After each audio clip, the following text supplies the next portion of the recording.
Listo. Bueno, buenas tardes a todas las personas que en este momento se encuentran asistiendo al Seminario de Filosofía en la ciudad, que ya están en la plataforma de la Casa Museo Guillermo León Valencia, para recordar, como siempre, que esta es una actividad que realizamos desde la Universidad del Cauca en sus políticas, en la visión y misión que tiene la universidad con la comunidad. Y esta actividad de extensión está soportada por la Facultad de Ciencias Humanas y Sociales, el Departamento de Filosofía, el Grupo de Investigación en Ética, Filosofía Política y Jurídica y el Semillero de Investigación ARQUE. Agradecemos como siempre al ingeniero a Guillermo Hidrobo, que es el que nos mantiene en el aire, a la doctora Alessandra Collazos, que es la directora de la Casa Museo Guillermo León Valencia, y a todas las personas que nos acompañan muchas veces de manera permanente en este seminario que ya tiene un carácter internacional. Hace rato que venimos trabajando con Argentina, Perú, Ecuador, México, ya tenemos Centroamérica con Honduras,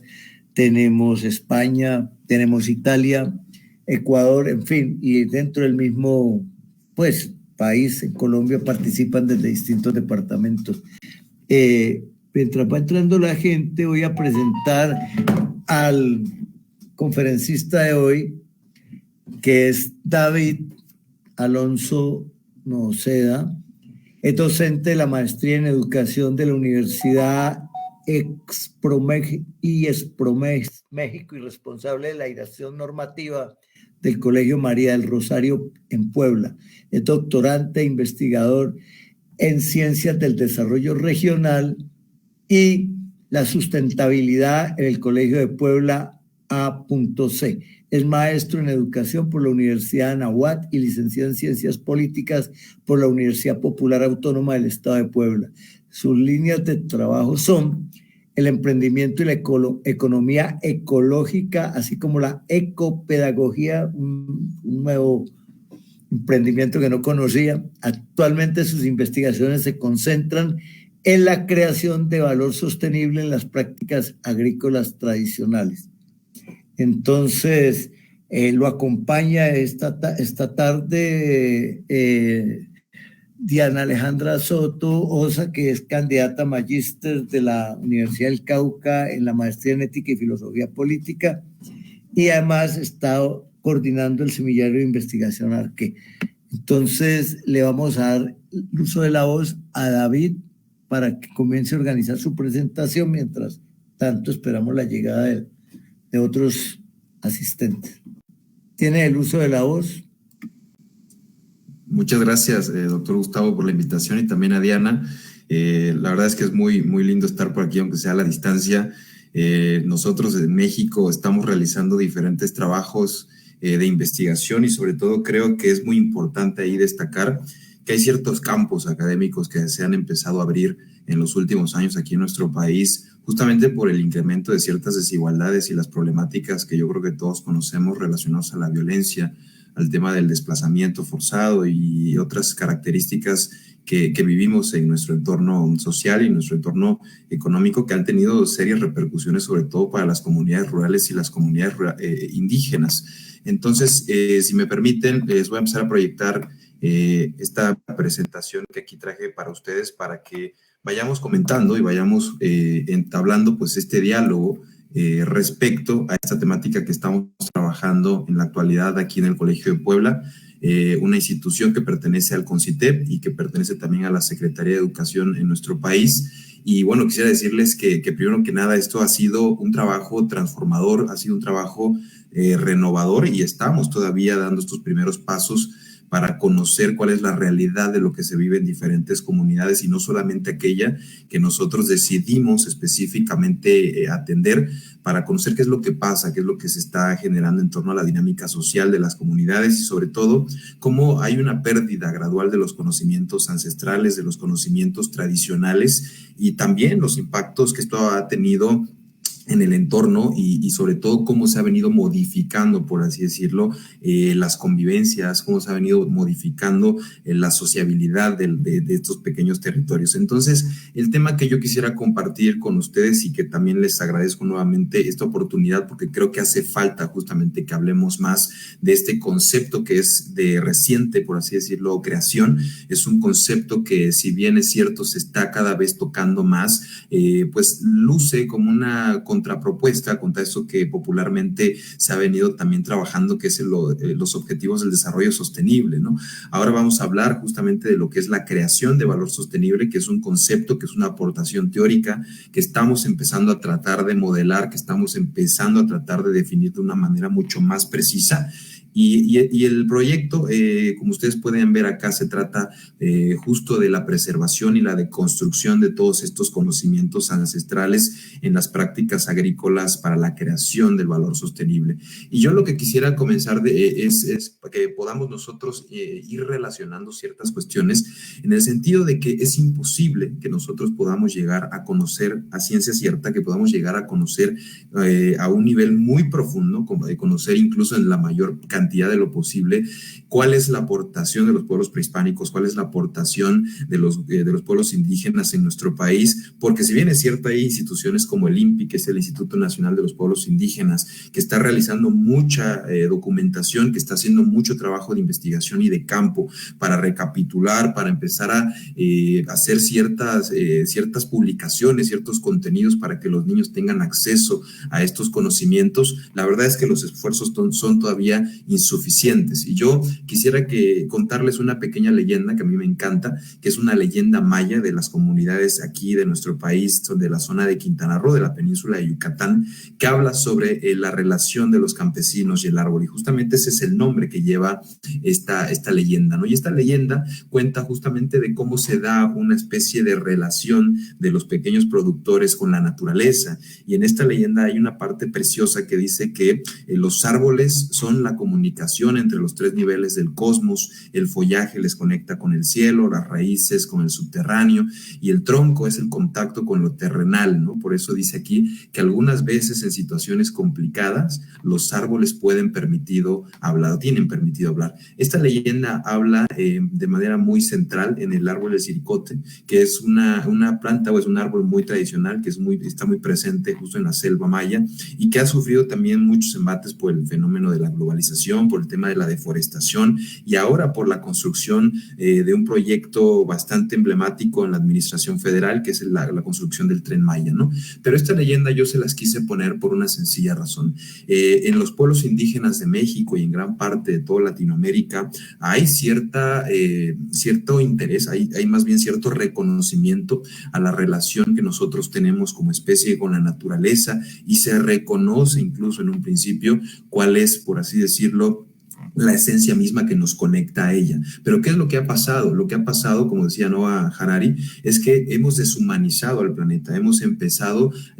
desnaturalizado más bien al planeta, hemos empezado a creer que todo tiene que regirse bajo las condiciones, bajo las reglas, bajo las características incluso que la sociedad moderna decida implementar a nivel internacional, a nivel global. Y por lo tanto, como dice Noah Harari, lo que tendríamos que estar haciendo es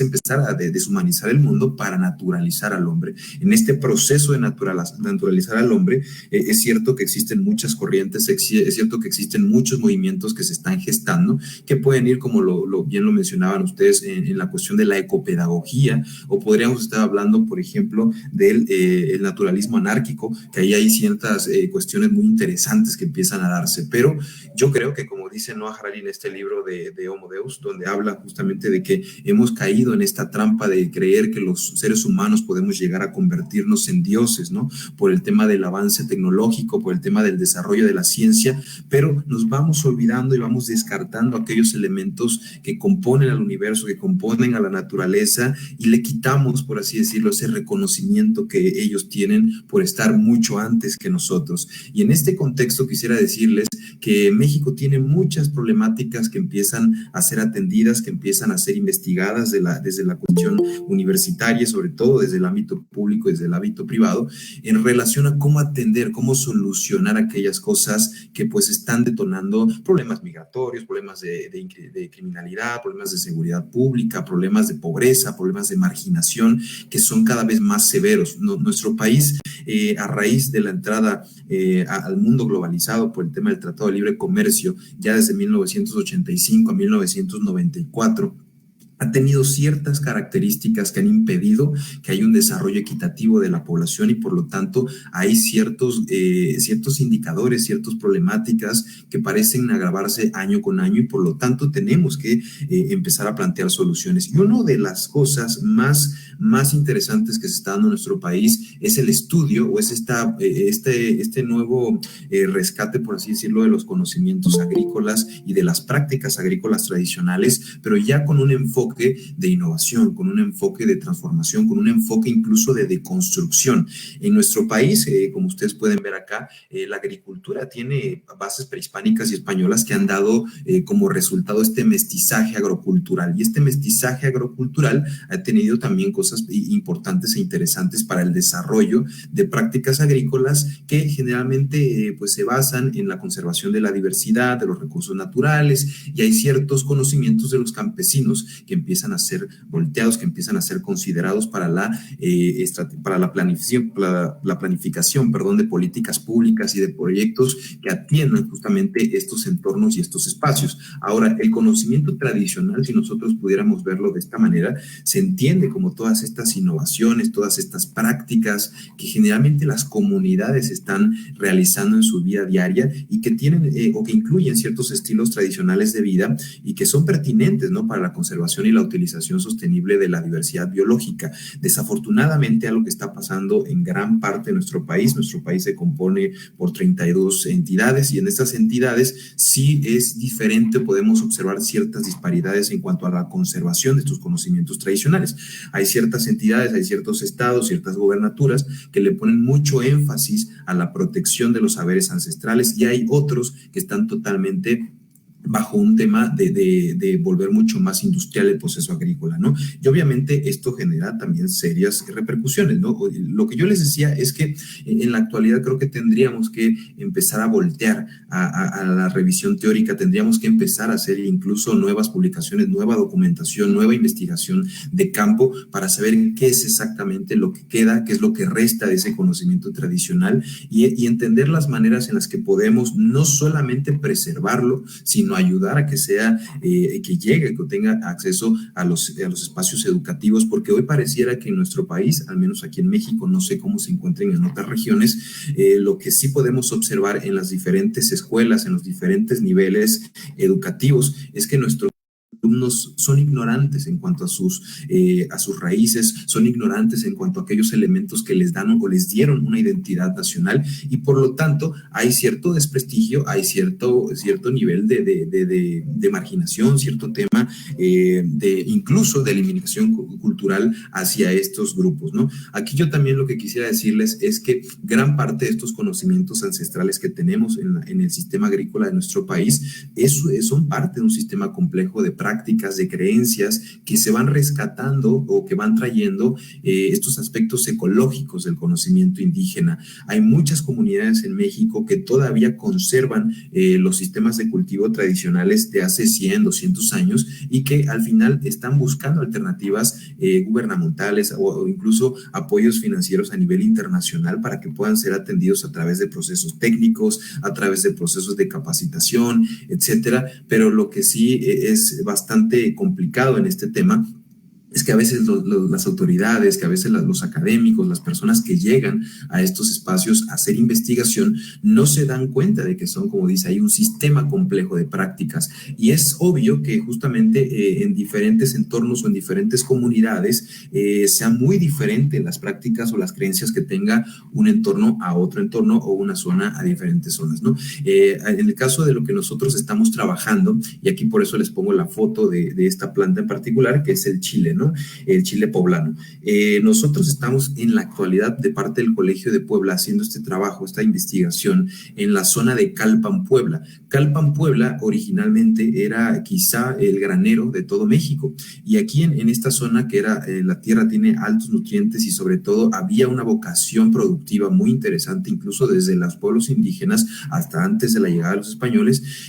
Había todo un tema muy interesante de la relación de los campesinos, de la relación de los indígenas con la tierra, ¿no? Y esta zona que está muy cercana al volcán Popocatépetl, pues es bastante fértil y tiene características muy interesantes, sobre todo en el tema de la calidad del agua, la calidad de la tierra, e incluso se ha comprobado a través de diferentes investigaciones que la tierra tiene o posee ciertos nutrientes que hacen que el sabor de los frutos, que el sabor de los vegetales y de todo aquello que se cultive aquí sea de mucho mayor calidad a los otros que se hacen en zonas alrededores o en diferentes estados de la República. Pero en el municipio de Calpan, Puebla, es muy interesante lo que les voy a decir. No hay como tal incluso documentación de parte de las autoridades para saber cuáles eran esas prácticas ancestrales que realizaban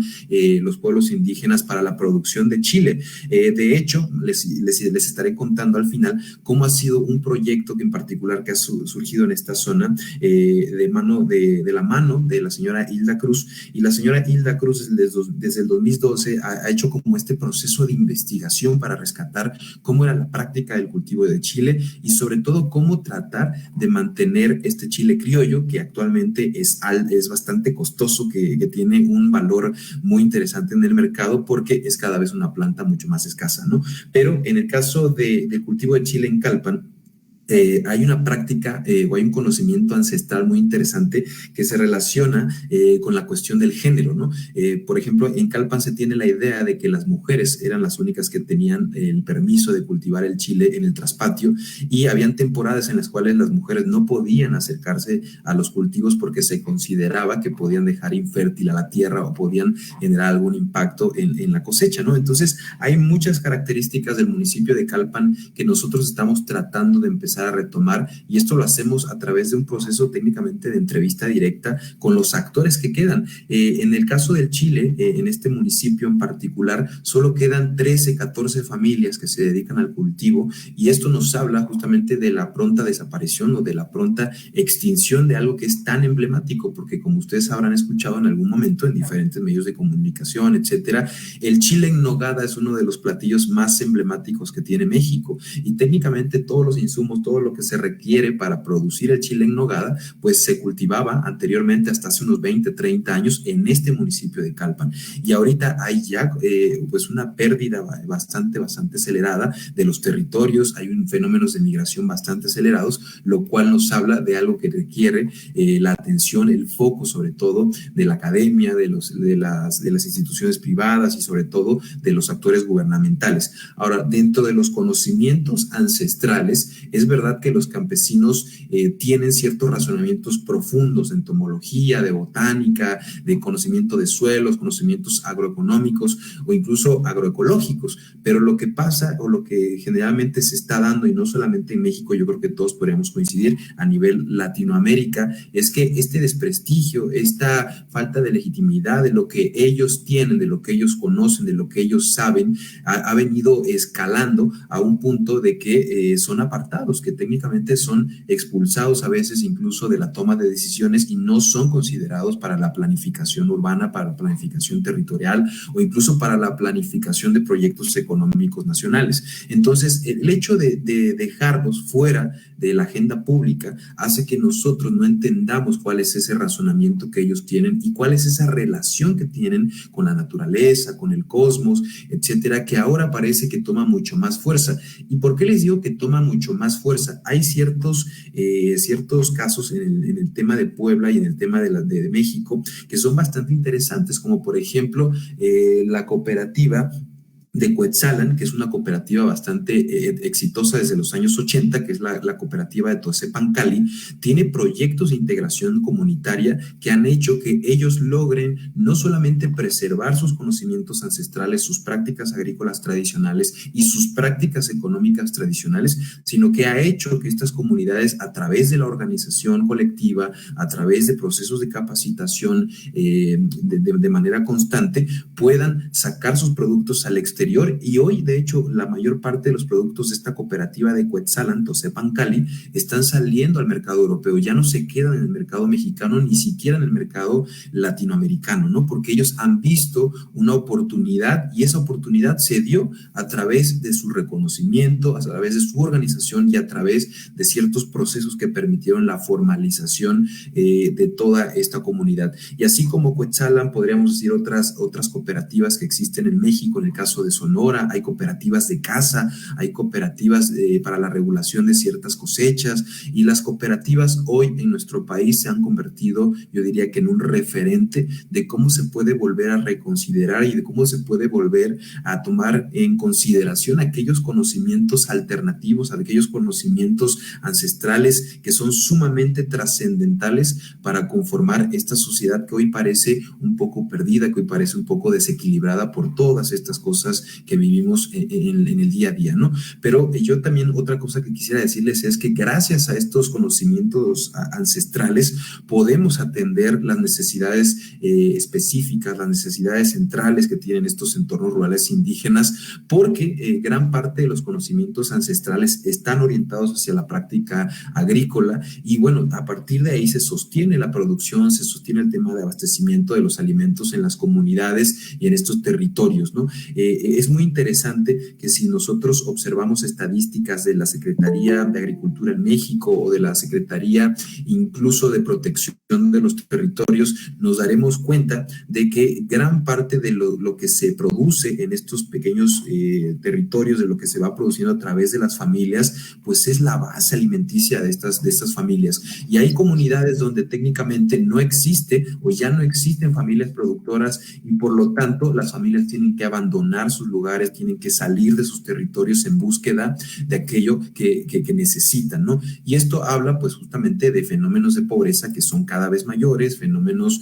asociados incluso al tema de la pluriactividad, ¿no? Pero son cosas que tendríamos que rescatar. Ahora, las problemáticas que nosotros hemos detectado de manera general en el campo y de manera ya también muy particular en el municipio de Calpan, es que hay impactos de la globalización que se hacen cada vez más evidentes, que se hacen cada vez mucho más notorios. ¿En qué sentido podríamos decir esto? Bueno, en el caso de Calpan, por ejemplo, los impactos ecológicos por la deforestación, por el maltrato de las empresas industriales a los terrenos, ha generado también serias repercusiones en la calidad del agua, ha generado ciertas problemáticas en la calidad del aire, en la calidad de la tierra, etcétera. Y estos impactos ecológicos han producido o han tenido también consecuencias económicas, como lo que les decía, que hoy gran parte de las familias que anteriormente tenían una actividad agrícola, pues están buscando otra actividad para subsistir, porque ya técnicamente el ingreso que ellos perciben de sus actividades agrícolas se ha reducido a menos del 30%. Entonces, ellos tienen que buscar otras actividades profesionales como puede ser la plomería, la electricidad, etcétera, o la cuestión del sector servicios para sostener justamente el tema de sus familias. Aquí en nuestro país, y eso vale la pena que yo lo mencione. Bla, bla, bla y bla.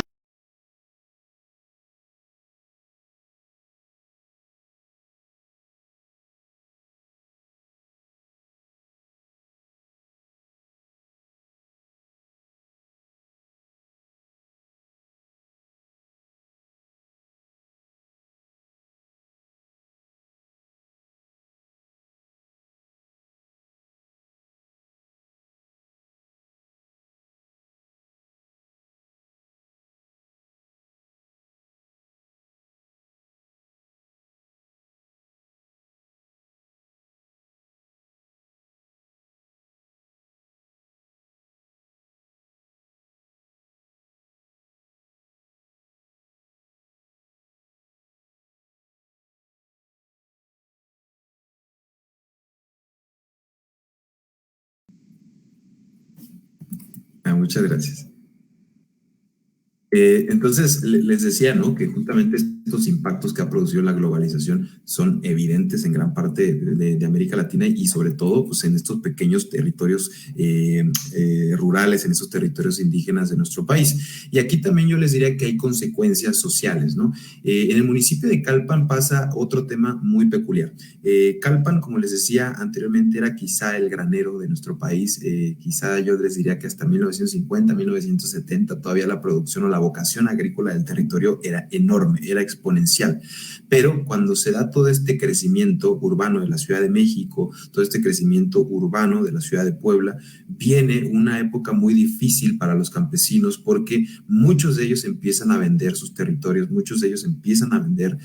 aquellas pequeñas hectáreas que tenían o aquellas pequeñas propiedades y se van, por así decirlo, quedando sin los recursos más importantes que ellos tenían. Entonces, esto ha generado muchas complicaciones, ha generado el tema de la informalidad laboral, ha generado también otros fenómenos que todavía el gobierno no logra atender, como el asentamiento de ciertos comercios irregulares, etcétera. Pero bueno, ahí lo que podríamos decir es que la globalización sí está generando una relación que necesita cambiar de nuestra concepción o nuestra interpretación entre la sociedad y la naturaleza, ¿no? Y esto es un tema que yo creo que valdría la pena también atacarlo desde una postura mucho más biocéntrica, ¿no? ¿Y por qué me refiero a la biocéntrica? Porque justamente otra problemática que nosotros hemos detectado y ya está muy asentada incluso en las mismas familias son las visiones antropocéntricas, ¿no? ¿Por qué me refiero con estas visiones antropocéntricas? Porque muchas familias que anteriormente se dedicaban a la transmisión de estos conocimientos de manera generacional y que incluso muchas de ellas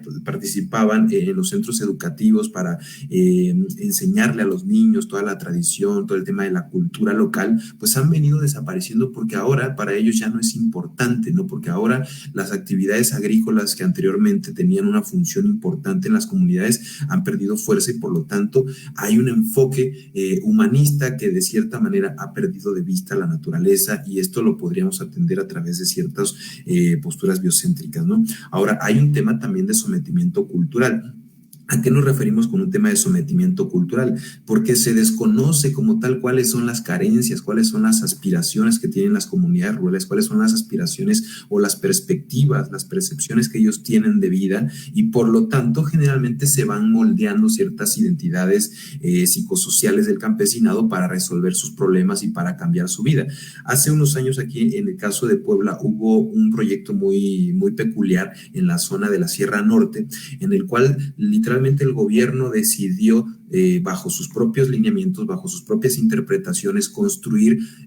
viviendas de calidad para la comunidad indígena y comunidad rural de estos territorios de la Sierra Norte. ¿Y qué fue exactamente lo que pasó? Que las viviendas, al ser entregadas por la autoridad, no cumplían con los requerimientos, no cumplían con las necesidades específicas de estos pueblos. Entonces, al haber una exigencia ya colectiva, se empezó a formular un proyecto comunitario para desarrollar viviendas acorde a la tradición, acorde a la cultura, acorde incluso a los materiales que ellos poseían de manera natural. Y bueno, surgió un proyecto muy interesante que luego con todo gusto les puedo compartir ese nombre de este proyecto, porque ha sido un proyecto que se ha venido replicando a nivel nacional y lo que nos ha ayudado este proyecto es que hemos entendido que no podemos someter culturalmente a los pueblos indígenas con nuestras propias ideologías, con nuestras propias creencias y que mucho menos podemos apartarlos, como les he dicho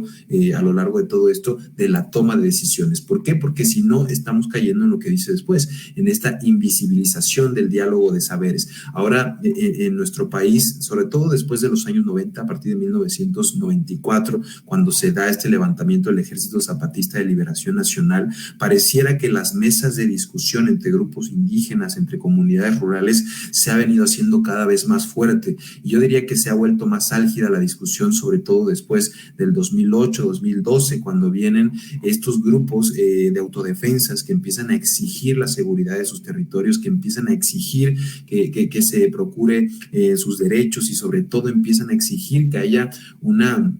una defensa de la naturaleza o de sus recursos naturales, porque para ellos era su máxima riqueza, ¿no? Entonces, el hecho de que nosotros hagamos invisibles estos diálogos, lo único que está generando es que no reconozcamos ese razonamiento evolutivo, ese razonamiento acumulativo que se ha dado durante generaciones, durante siglos, y que sí es dinámico, porque luego algo que sucede en el tema de la ciencia o en el tema de la academia es creer que el conocimiento indígena es poco dinámico, que es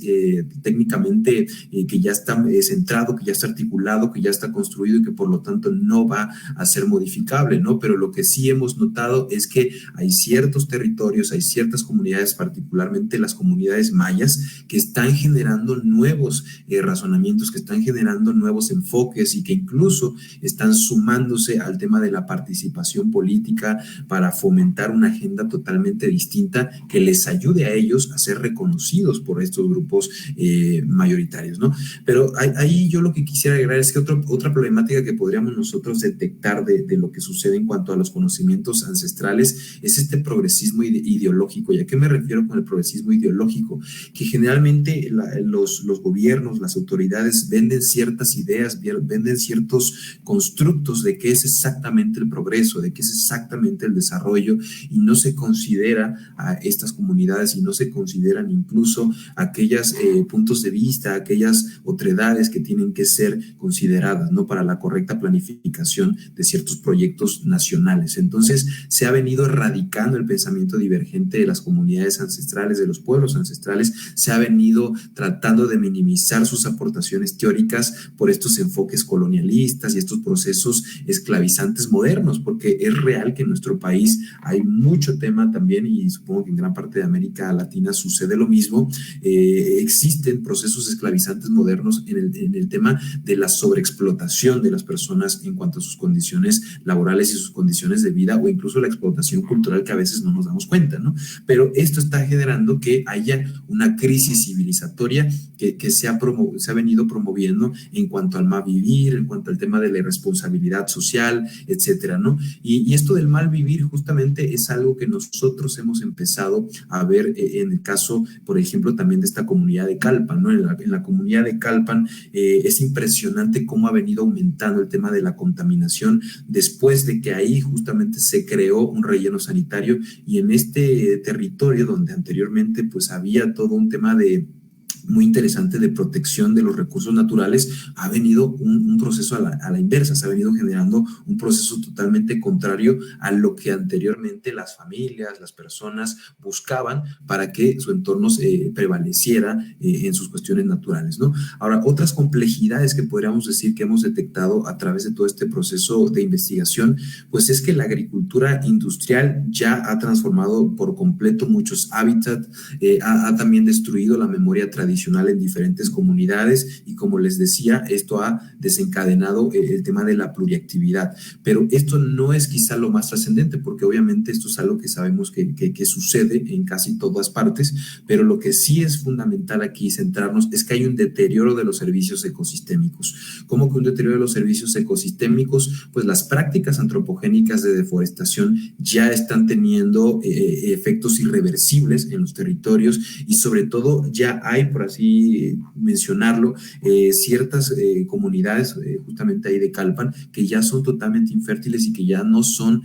viables para el tema de la producción o para el cultivo de ciertas frutas, ciertos árboles frutales o ciertos vegetales, ¿no? Entonces, esto ha también desencadenado una recomposición productiva de los territorios, y generalmente pues no acaba muy bien el asunto, porque sabemos que ya hay una degradación del agua, hay un tema de la contaminación del aire, como les decía, y la pérdida, por así decirlo, de los nutrientes de la tierra está generando muchos otros problemas. Ahora, la inviabilidad económica también para las familias empieza a ser una cuestión de análisis. ¿Y a qué me refiero con esto? Anteriormente, la transmisión de los conocimientos ancestrales y de las prácticas agrícolas cumplía con un fin social, cumplía con un fin no solamente económico, era relevante para las familias porque así conservaban sus tradiciones, porque así conservaban aquello que los unía, aquellos elementos elementos que les generaban un sentimiento de asociación, un sentimiento de comunidad, un sentimiento de fortaleza, ¿no? Y ahora para las familias, al ser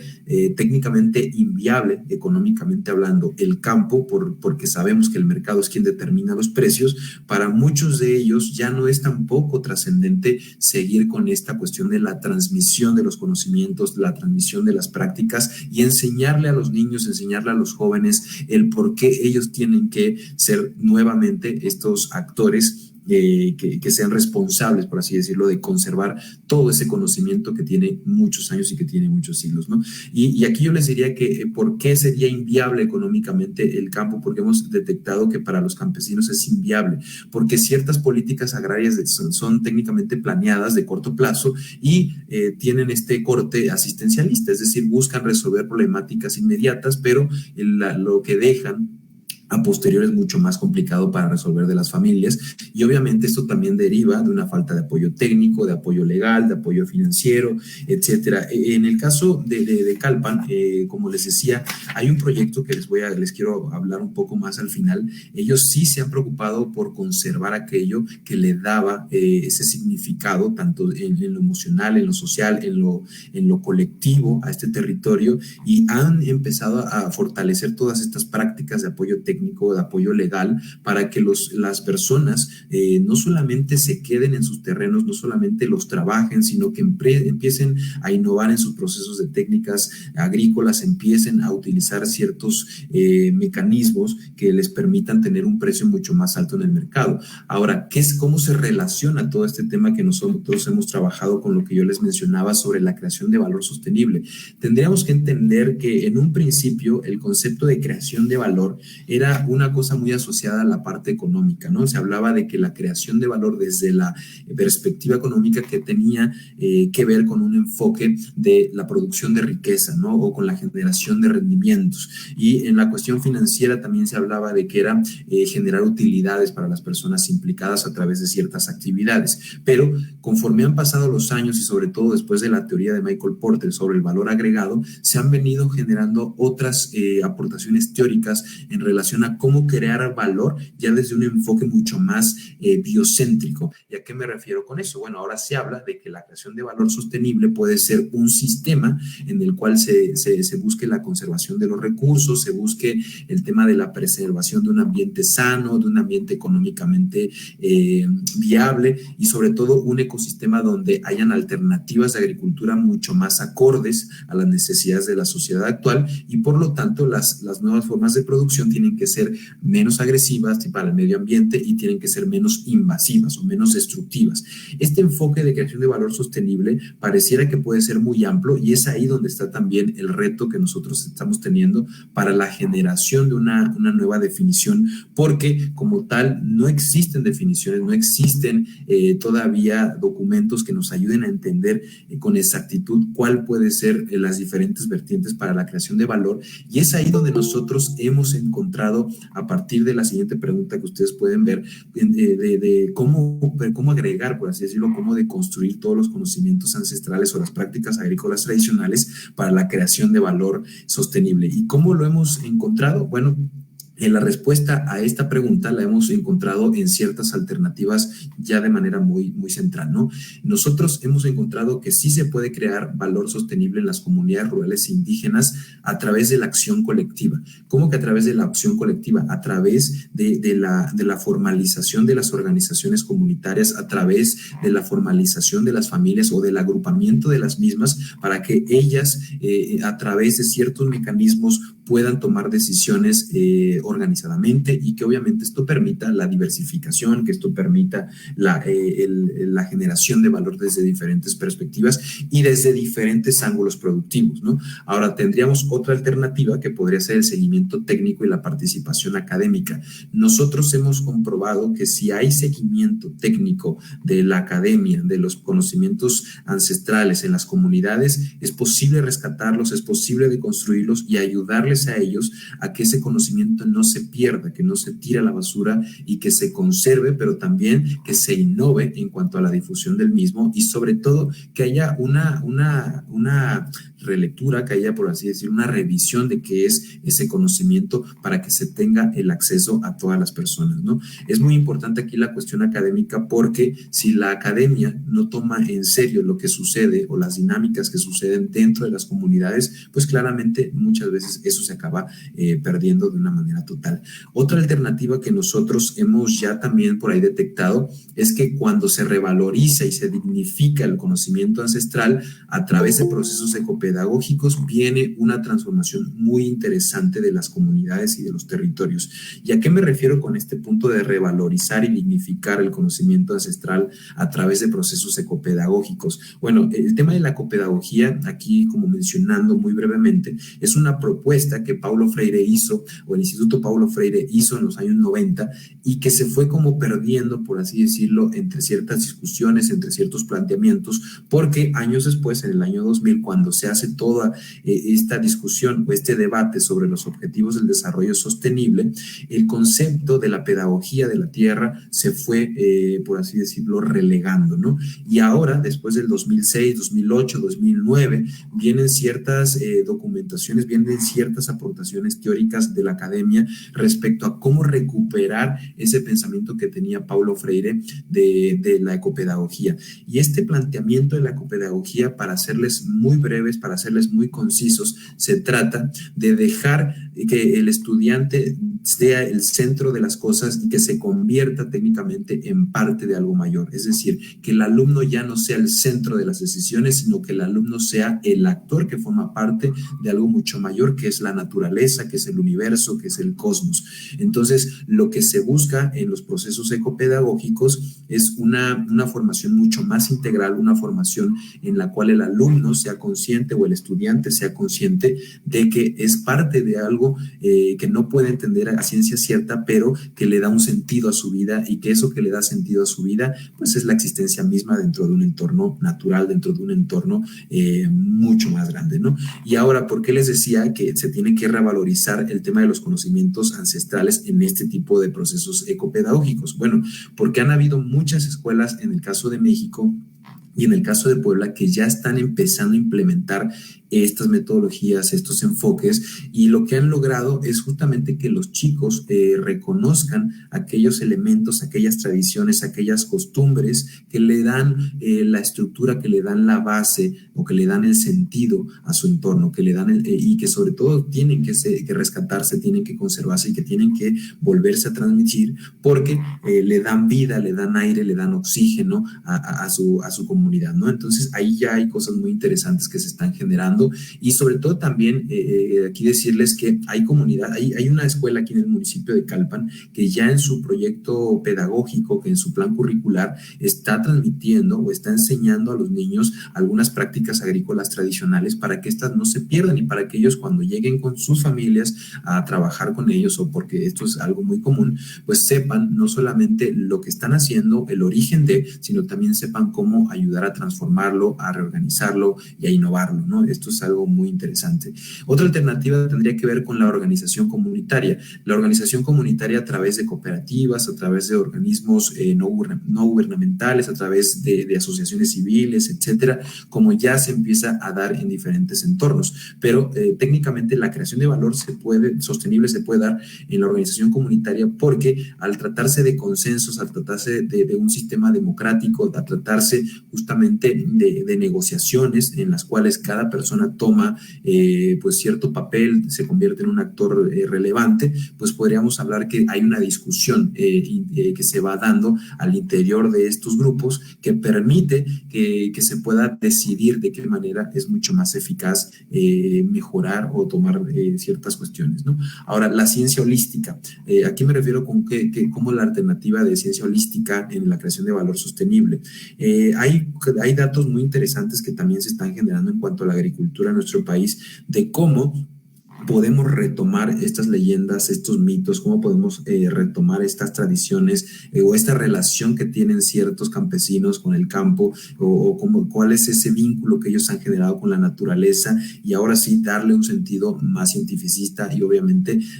buscar tecnificarlo de una manera que a ellos les permita adoptarlo fácilmente y que no sea complicado. La ciencia holística ya empieza a ser también algo muy interesante en nuestro país a través de procesos agroecológicos, a través de proyectos sobre todo de instituciones universitarias y bueno, creo que aquí es algo que se está generando todavía y que vamos en buen camino para entablarlo. Y la última alternativa que nosotros hemos visto que puede ser un medio para la creación de valor sostenible tiene que ver con la recuperación de la convivencia comunitaria y procesos de reciprocidad. ¿A qué me refiero con esto? Y aquí se los explico también muy brevemente. Hemos notado que aquellas comunidades, aquellos entornos donde la convivencia comunitaria se ha roto por diferentes fenómenos, tanto políticos, sociales o económicos, es muy difícil que se logre una organización y que se logre la acción colectiva. Entonces, en estos territorios sí se agravan las problemáticas de pobreza, las problemáticas de desigualdad, las problemáticas de marginación. En cambio, en aquellos lugares donde cada vez hay un, por así decirlo, un interés del gobierno, de la iniciativa privada, incluso de la comunidad, de reforzar estos lazos sociales que les unían, bueno, viene un proceso totalmente distinto en el cual ellos logran nuevamente organizarse, logran ser actores, logran incluso participar en la agenda pública, ¿no? Pero esto es un proceso que podríamos evaluar de maneras todavía mucho más interesantes, ¿no? Y aquí yo quisiera nada más como en último momento comentarles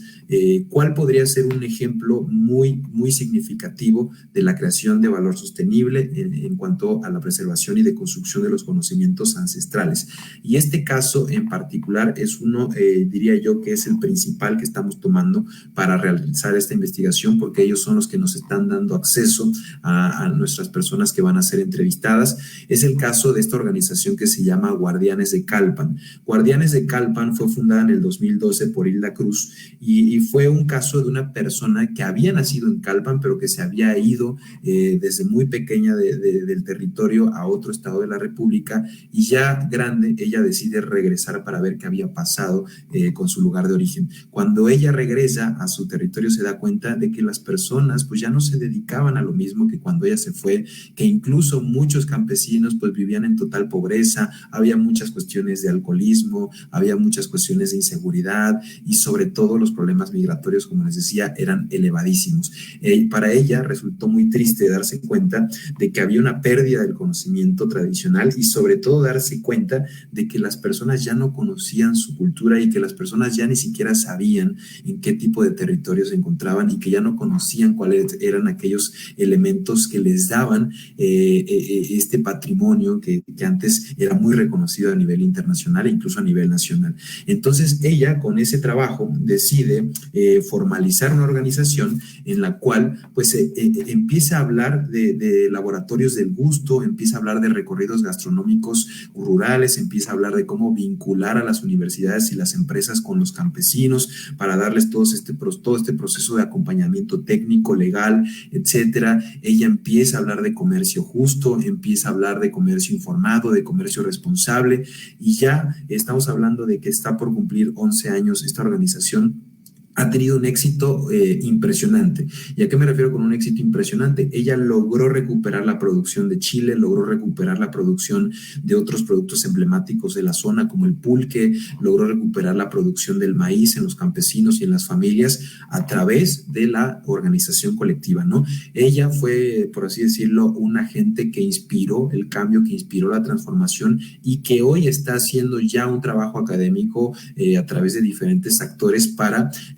pues pasar a documentos, pasar a transcribir aquellas prácticas, aquellos conocimientos que se habían ido perdido y que ahora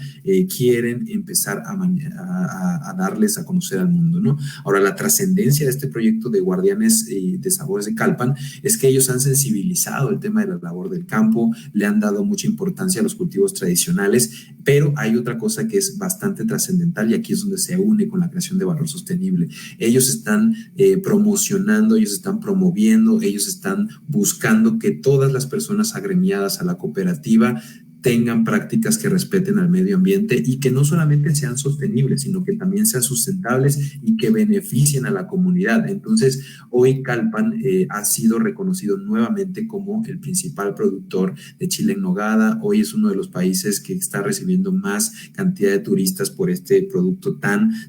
emblemático de la región. Y ahora es interesante porque gracias a su iniciativa, gracias a este proyecto, ya empiezan a diversificarse los cultivos locales. Ahorita se está dando el tema de la producción de uva, se está dando el tema de los viñedos, que es algo totalmente nuevo, y ella es quien está capacitando a los campesinos para que ya de manera muy específica no abandonen sus territorios y que no dejen el campo como una actividad de fines de semana, ¿no? Porque eso es algo que también sucedía en este lugar. Y yo lo que quisiera decirles como a modo de resumen, porque quizá este tema no nos da el tiempo para abarcarlo de una manera ya mucho más aterrizada, lo que podríamos decir es que la creación de valor sostenible es un trabajo, es un tema que puede ser una alternativa para reconfigurar los espacios rurales y para combatir las desigualdades socioeconómicas, no solamente en nuestro país, que es México, sino también en gran parte de Latinoamérica, porque si logramos establecer estos mecanismos de preservación, estos mecanismos de difusión de los conocimientos ancestrales a través de prácticas educativas, a través de proyectos económicos, a través de proyectos de desarrollo, lograremos salvaguardar esa riqueza cultural que tiene nuestro campo a nivel continente y lograremos sobre todo evitar esta pérdida de la identidad comunitaria. Es muy triste lo que vivimos en nuestro país y sobre todo en las comunidades rurales e indígenas, de que las personas han perdido ese sentido de identidad comunitaria y que obviamente por el tema del desplazamiento y por otras cosas que ya mencionamos, ellos ya no saben exactamente cuál es el origen de sus familias, cuál es el origen de sus raíces, y esto pues está teniendo también muchas otras situaciones que se han venido desencadenando, ¿no? Pero yo aquí quisiera hacer como ya una pausa y decirles que este proyecto que estamos trabajando en el municipio de Calpan tiene apenas 1 año y medio, estamos todavía en un proceso de construcción, así que les pido que sean muy pacientes con lo que nosotros estamos trabajando, porque espero que ya el próximo año estemos lanzando las primeras publicaciones, ¿no? De este análisis de qué es lo que pasa, al menos en el municipio de Calpan y en el territorio de Puebla, respecto a la pérdida de los conocimientos ancestrales. Podríamos tardar horas, podríamos tardar días, yo creo que no llegaríamos ni siquiera a entender cuántos conocimientos, cuántas prácticas hay en cada comunidad, en cada grupo, en cada etnia, pero lo que sí les diría es que este trabajo yo creo que es una puerta abierta para todos los que estamos interesados en que no se pierdan aquellas cosas que son la base, que son la estructura de nuestra identidad latinoamericana, y que solo así podríamos entender también hacia dónde nos dirigimos y hacia dónde queremos llegar con estas cuestiones, sobre todo académicas, y cómo lograr esta simbiosis, ¿no? De volver a reconectarnos no solamente con la naturaleza, sino con nuestras propias comunidades, con nuestros propios grupos sociales, ¿no? Pero yo creo que me detengo aquí porque me parece que el tiempo ya se nos fue, ¿verdad?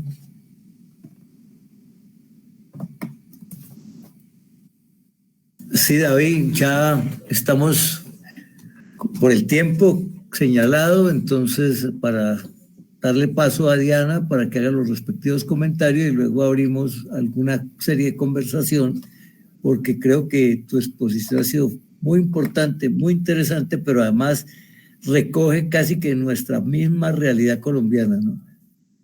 Prácticamente nosotros estamos pasando por etapas muy similares y uno no se preocupa, digamos, el ingreso a ese mundo global y al mercado global sí deterioró mucho la producción de las comunidades, porque ya estaban produciendo para un mercado muy local, y cuando se les exige volúmenes de producción para mercados transnacionales o nacionales ampliados, entran en crisis. Fuera de eso, el intento de tecnificar las agriculturas, se meten en las tecnologías y hay un rechazo cultural muy fuerte. Nosotros vivimos también ese problema, ¿no? Entonces, démosle la palabra a Diana, pues, para que ella como comentarista...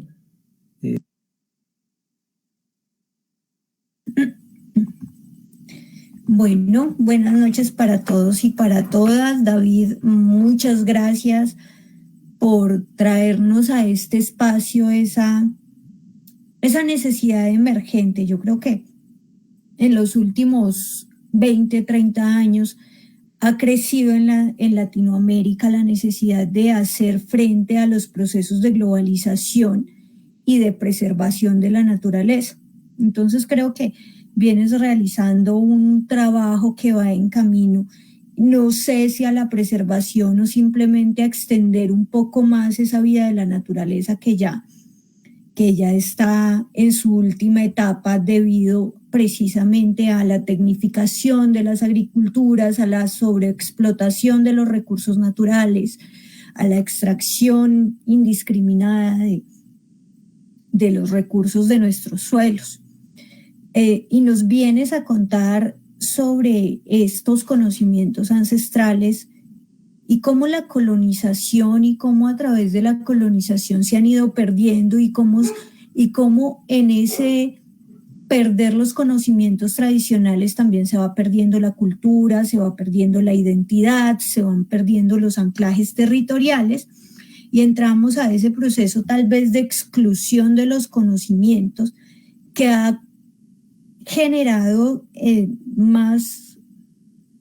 en los niños y en los adolescentes un proceso tal vez de rechazo de ese lugar en el que nacieron o de ese lugar al que pertenecen, o tal vez un sentimiento de nostalgia al ver cómo lo que se había construido a través de la historia latinoamericana y a través de la historia de los conocimientos indígenas y campesinos se va terminando y va entrando una nueva modernidad. Cuando usted nos habla de las nuevas modernidades y de la transmodernidad, empezamos a hablar de un sujeto que ya no tiene cultura, este sujeto globalizado con un pensamiento único que va dejando de lado este tipo de conexión y de relacionamiento con la naturaleza. Al principio nos hablabas de que uno de los objetivos de tu investigación era poder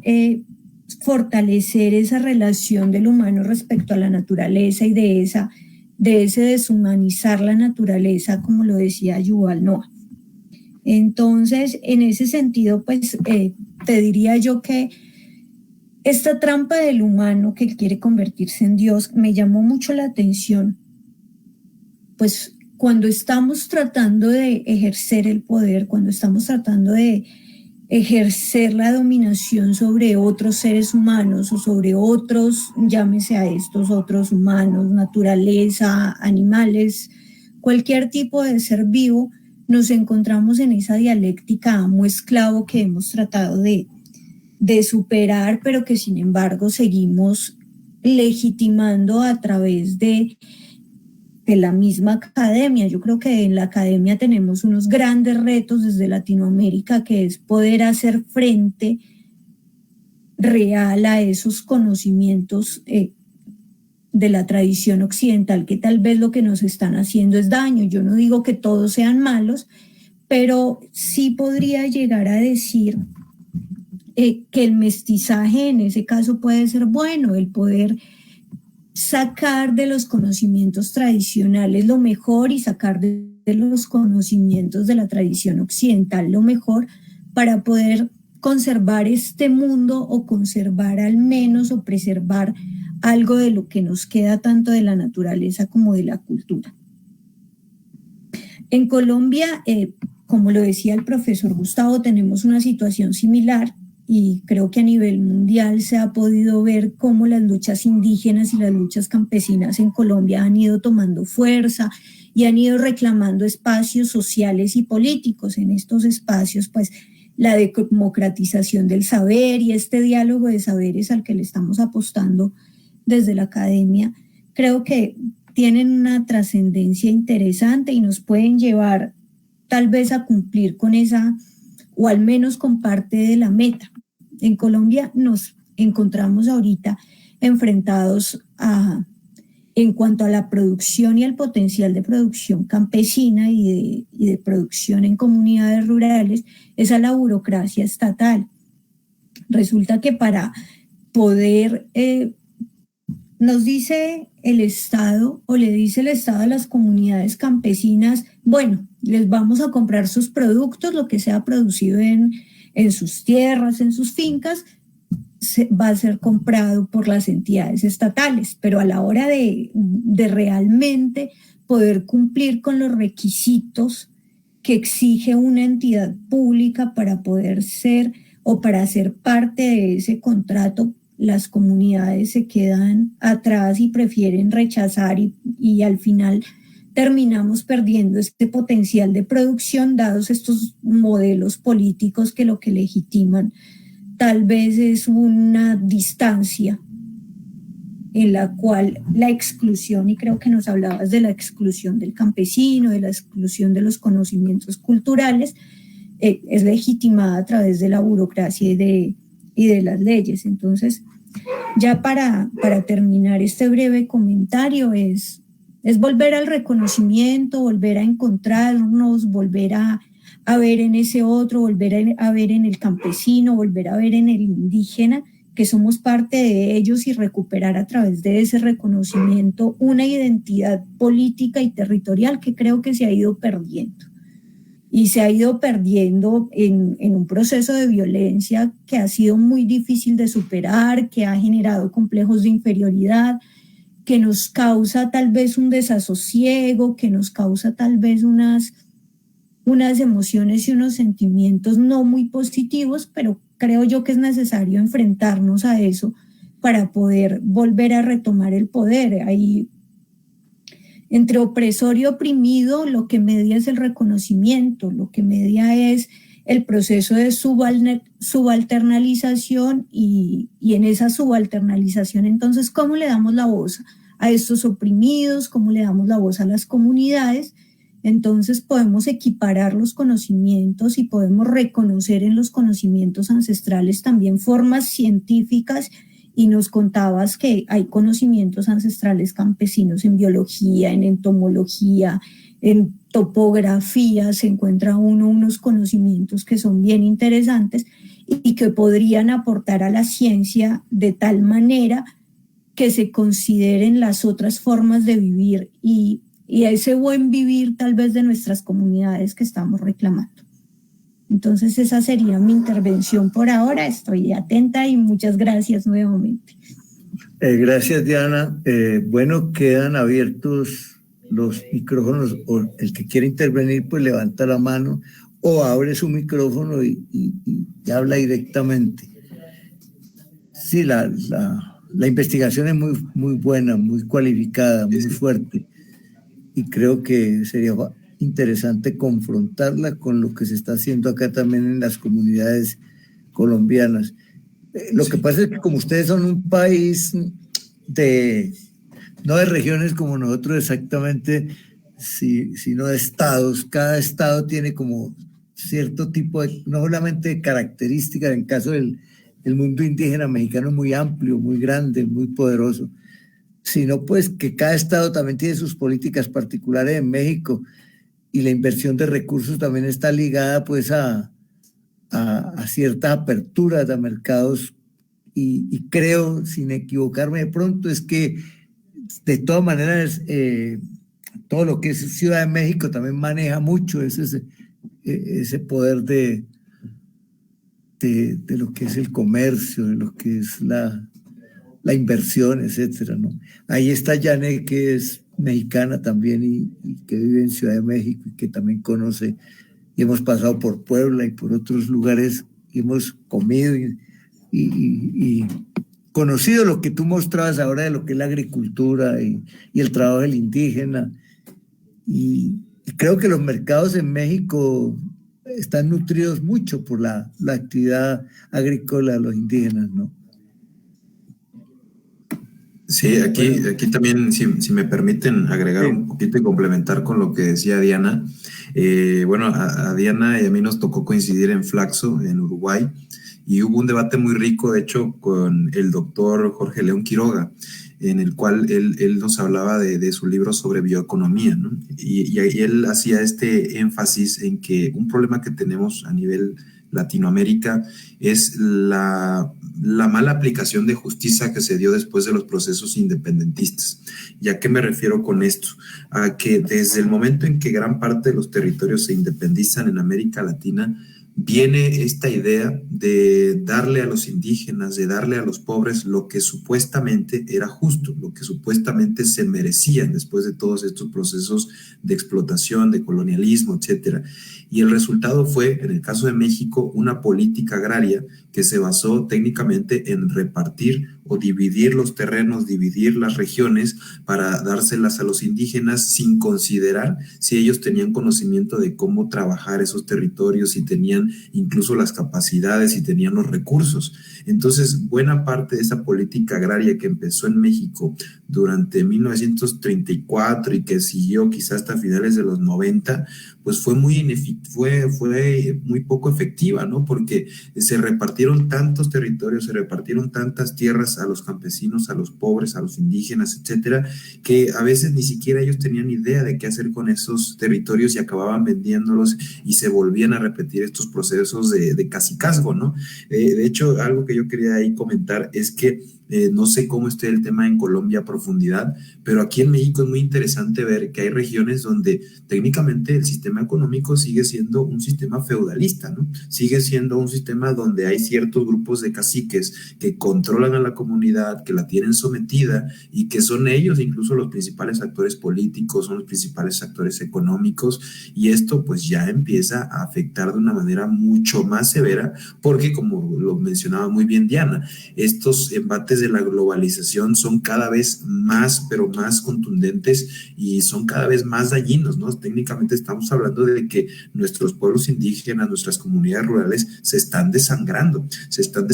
porque ya muchos territorios no son capaces de abastecer a las necesidades de sobreproducción que a veces se solicitan, o estos procesos de calidad, ¿no?, que ahora exigen las empresas para salir al mercado. Entonces ellos están siendo técnicamente estrangulados, ¿no?, por el mercado, hasta este punto donde ya el oxígeno no da para que ellos logren mantenerse y logren conservarse, ¿no? Y ahí me gustaría también agregar que ustedes tuvieron la semana pasada como invitado al doctor Rolando, ¿no? Y el doctor Rolando, cuando hablábamos también de lo que pasaba en Honduras, me decía exactamente, describía las mismas problemáticas, ¿no? Las familias están abandonando el campo porque hay fenómenos de cacicazgo, porque hay fenómenos de violencia, porque hay fenómenos de corrupción, y a veces pareciera entonces que son políticas públicas las que hacen falta y son sobre todo temas de voluntad política, ¿no?, que requerimos a nivel regional para tratar de reparar este daño histórico que hemos hecho a las comunidades. Pero yo diría que la organización, al menos que se está presentando en los entornos de México, es interesante, es de estudiarse y no es algo nuevo, ¿no? Ya como ustedes mencionaban en un principio, tiene un origen después de los años 90 con este alzamiento, ¿no?, de las comunidades indígenas en contra del Tratado de Libre Comercio, y la lucha sigue, ¿no? De hecho, ese es gran parte del tema, el estandarte que ellos llevan siempre de la lucha sigue, la lucha es permanente, ¿no? Porque no se puede descartar todo este gran avance que han logrado ellos para exigir sus derechos, para exigir justicia, para exigir igualdad de condiciones y sobre todo exigir mayor acceso a oportunidades. Pero ahí es donde esta investigación pues está tratando de atender lo que ellos realmente dicen y lo que necesitan, ¿no? Sí, yo creo que casi que prácticamente nosotros vivimos bajo las mismas condiciones, ¿no? Y los indígenas pues también reciben la tierra, pero ¿qué se ganan con recibir la tierra si no tienen, digamos, las condiciones para volverla productiva en relación con las exigencias de un mercado más grande, más amplio, más internacional? Porque es inevitable, o sea, eso no se puede parar. Quiero decir que tratar de creer que no va a tapar el sol con la mano y que la globalización se puede detener, eso es muy difícil ya de pensarlo, ¿no? Pero el ingreso de la población indígena, lo que pasa es que México tiene una población indígena productiva muy grande, entonces, y productiva del campo a la ciudad, bastante fuerte, pues por lo menos en lo que yo conozco. Y Puebla es uno de esos lugares, o sea, toda esa región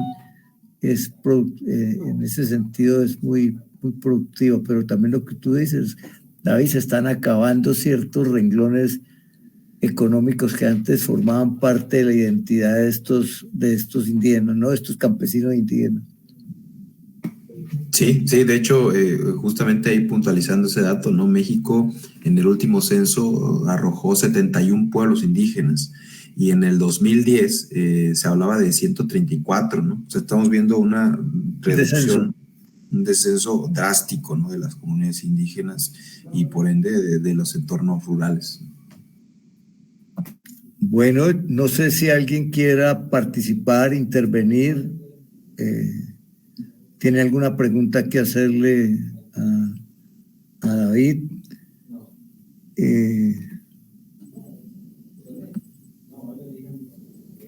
Bueno, si no, estaríamos terminando esta participación de Diana. Diana, ¿a decir algo? Sí,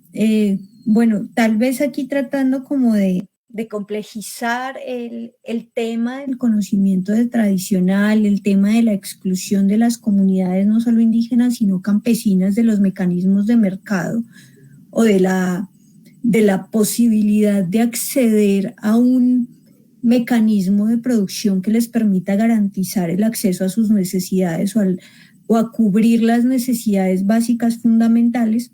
hace parte de la perpetuación de la herida colonial de la que nos habla Silvia Rivera Cusicanqui. Entonces sí hay una herida colonial, sí hay una herida que nos ha dejado el hecho de haber sido colonizados. En algún momento dijeron, nos colonizaron tanto que nos colonizaron hasta el pensamiento,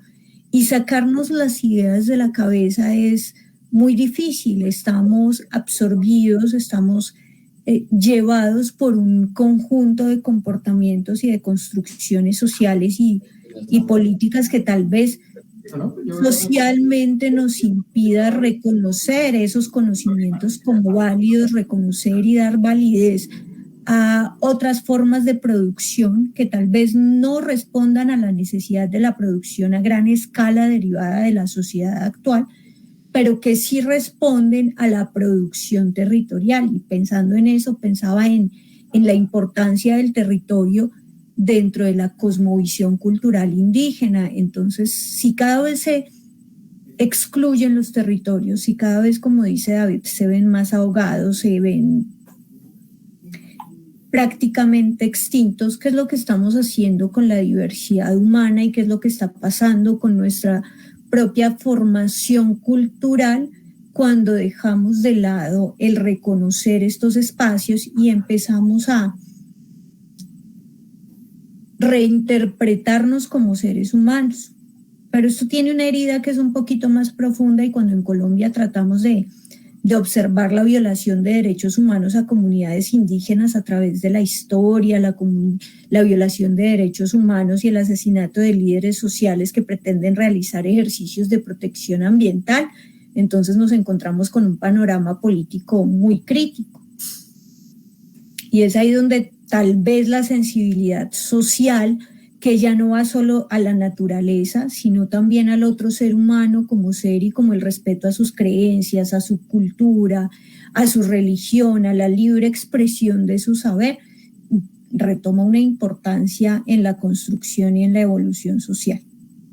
Entonces sí era como una pequeña intervención para tal vez motivar sensibilidades alrededor de la producción y de la restauración o recuperación ecológica de los conocimientos ancestrales. Bueno, gracias. Hay mucha tela para cortar en esta conferencia y el tiempo pues, en este tipo de sistema de plataformas es limitado, porque empezamos a abrir y abrir y abrir los espacios de discusión, y cuando menos pensamos estamos demasiado lejos ya no solamente en el tiempo, sino en los mismos problemas, porque se derivan muchas cosas, ¿no? Y creo que el tema de lo político es clave, y en México es bastante clave, porque los estados de alguna manera se enfrentan entre sí por varias razones, ¿no? Tú los conoces mejor, y las personas mexicanas que están viviendo. Lo que me parece interesante es que la universidad, que la academia esté metiéndole el hombro al asunto, ¿no? y que esté preocupada por este tipo de tareas y por este tipo de investigaciones, y que los estudiantes pues estén comprometiendo su trabajo académico en función de este tipo de temas, y sobre todo vayan a las comunidades a apoyarlos ideológicamente, apoyarlos académicamente, apoyarlos políticamente, para que puedan reconstruir de cierta forma las viejas formas de producción y de saberes, ¿no? Porque México ha sido rico en eso, bastante rico. Bueno, si no hay nadie más interviniendo, se le agradece a David y se le invita a que vuelva a participar con nosotros. Hay otras personas que van a intervenir con temas muy similares, y lo esperamos pues para que continuemos haciendo diálogo de saberes, como se dice ahora, ¿no? Gracias a Diana y gracias a todas las personas que nos acompañaron esta noche. Y bueno, feliz noche para todos y nos vemos la semana entrante. La semana entrante van a hablar un estudiante de maestría de la Universidad de Cartagena, acompañada de Vladimir. Y bueno, esperemos a ver cómo va a ser el tema, ¿no? Porque no me han llegado todavía el tema. ¿Listos? Bueno, muchas gracias a todos, David, profe Gustavo, Guillermo y a todos los que asistieron hoy. Un abrazo y nos vemos la próxima semana. Y lamentamos mucho lo que ocurrió con una persona que intentó sabotear la reunión, y eso obligó a que Guillermo tuviera que bloquear la plataforma, y salió Reinel, y muchas personas que intentaron entrar fueron bloqueadas porque no se sabía quién. En las veces que abrió se volvió a meter, tú te diste cuenta, y no sabemos quién era, pero estaba intentando sabotear la reunión, y por lo tanto hubo que de alguna manera pues bloquear, y por eso mucha gente quedó por fuera.